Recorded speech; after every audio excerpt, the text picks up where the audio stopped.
Ang daming feeling president sa bayan na ito. Nanawagan ang dating palace official na si Atty. Harry Roque kay Pangulong Bongbong Marcos na patunayan nito na siya talaga ang may kontrol sa bansa. Questionable kasi para sa dating palace official kung sino nga ba talaga ang tunay na nagpapatakbo ng ating gobyerno. Bagaman nagsalita na kasi si Pangulong Marcos sa kaliwat ka ng mga issue sa ating bansa, ay tila hindi naman sinusunod ng ibang sangay ng gobyerno ang utos nito. Isa na rito ang usapin patungkol sa International Criminal Court o ICC. Sinabi kasi ni Justice Secretary Boying Remulla kamakailan na posibleng pahintulutan ng gobyerno ang ICC na magsagawa ng investigasyon kaugnay sa war on drugs ng Administrasyong Duterte, basta't susundin niya ang legal procedure. Habang sinabi naman ni Pangulong Marcos na hindi nito kinikilala ang jurisdiksyon ng ICC sa Pilipinas.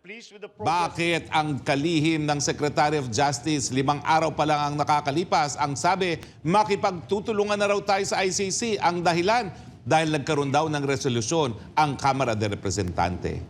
Sino ba talaga ang presidente sa Pilipinas? Ikalawa ay ang patuloy na pagsusulong ng Kamara sa controversial na People's Initiative sa pagbabago ng saligang batas. Tignan ninyo mga kaibigan ha. Sinabi ni PBBM, hindi ko kinakailangan ng charter change ng economic provisions para umunlad ang Pilipinas.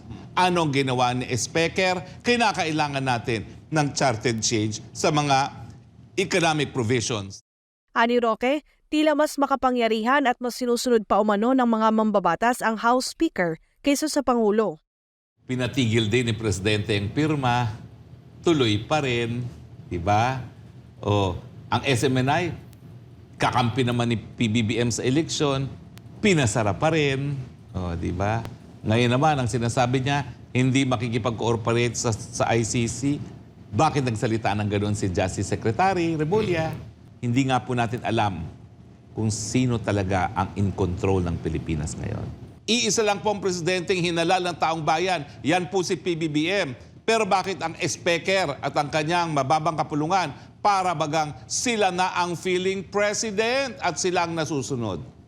Ang masakit, sila ang sinusunod ng executive branch of government.